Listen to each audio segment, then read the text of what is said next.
What in the Fred fucking Flintstone is going on, dude? I tell you, this game makes Super Meat Boy look enjoyable. I don't know who made this shit. Yep, I haven't raised at a game like this in over 10 years, so for something to piss me off this bad is honestly something I gotta talk about because I'm a rather tranquil dude and I'm calm now, so we are good. What's up, folks? My name is Tanner and this is For Your Money. Now, I was excited for this game for a long time, and of course it got swept under the rug due to Cyberpunk, but I wanted to visit it and maybe do a review on it or something, but that is not the case. Today, I'm here to tell you about how difficult this game is. This is Unto the End. As usual, if you enjoy this video, why not subscribe? If you want an audio-only version, the link is down below, along with the link to my Discord server. Unto the End, I wouldn't classify it as a Souls-like game. I mean, really the only similarity there is the difficulty of the combat, except this one tends to max out the I want to punch the living shit out of my monitor meter. Before we head into this, I just need to clarify my skill for games like these. I have beat tons of Soul games. I even went on to beat Sekiro multiple times. I've also beaten Souls-like games, Chronos, Mortal Shell, The Surge, Hollow Knight, and this isn't a Souls game by any means, but I played the heck out of Hong Kong Massacre. But most importantly, I've played Another World. That game is difficult, no doubt, but not so tough that I wanted to put down my controller and never touch it again. It was a different kind of challenge with how entering a new area could result in, immediate death because you fell into a hole that you didn't see because you were changing scenes. But still, it was an enjoyable game with a fantastic design and story. I say this because I would sooner compare this game to Another World before any Souls or Souls-esque game. Going into the End, I knew it would be a challenge. I mean, that is how they advertised it.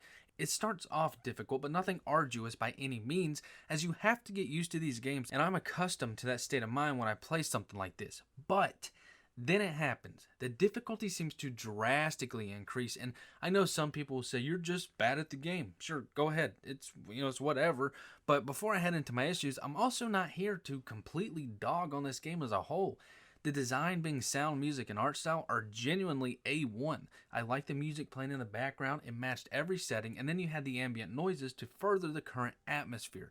And the story was like one of those where little is said, but you still know what's going on, and those are some of my favorites, like Abzu, Journey, hell, even games like Ico or Shadow of the Colossus. In this department, those games and this game, they strive. Where I believe this game is flawed is the combat. It's a side-scroller with a lot more mechanics than we see in a lot of 3D games, and honestly it had me excited because the combat seemed like it would be satisfactory for anyone looking for a blasphemous feel. But here are the issues. You block in this game high and low. As the tutorial with your wife states, enemies become vulnerable in the areas opposite of where you blocked. So if you are to block high, then you counter with a low attack. Issue is, 99% of the time that's not the case. They seemingly block every hit unless they're stunned, but on the off chance you actually get that counterattack in, they'll come right back with another strike and attack faster than your character can physically move. And sometimes that's the case while blocking too. So in order to stun an enemy, most of the time you block 3 hits consecutively, but there are some exceptions. But for the usual ones, amongst those hits they will randomly do highs or lows. And often your character still can't move fast enough to block every attack. You're also supposed to be able to shoulder check enemies, knocking them on the ground, and one of two things will happen here. Most of the time it will not work. They'll dodge right past you every single time.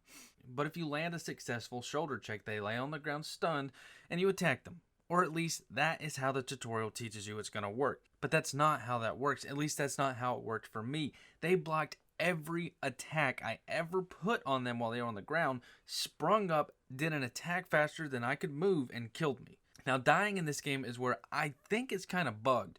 I had times where an enemy would hit my leg twice and then I would die. I would start back from the checkpoint, go back to the exact same enemy. They would hit my legs one time and I would still die. I really don't get what's up with that because it's the same enemy hitting me in the exact same area. Just sometimes it would take 2 hits and other times it would take 1. I will give them this though. They are very lenient with the checkpoints. They are everywhere. So after every action sequence, boom, there's an autosave going on. Now, I truly don't know if this is how they intended the game to be, And I also played the Windows PC version, which could possibly differ from the Steam one. I mean, I doubt it, but it's possible in the aspect that a lot of them differ in the bugs and performance. All I know is from my experience, this was genuinely the hardest game I have ever played. And if you can beat it, I mean, go for it.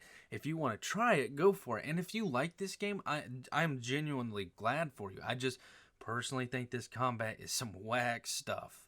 That's all I got, folks. If you enjoyed this video, why not subscribe and help me out? Otherwise, hit that thumbs down. Till next time, fellas.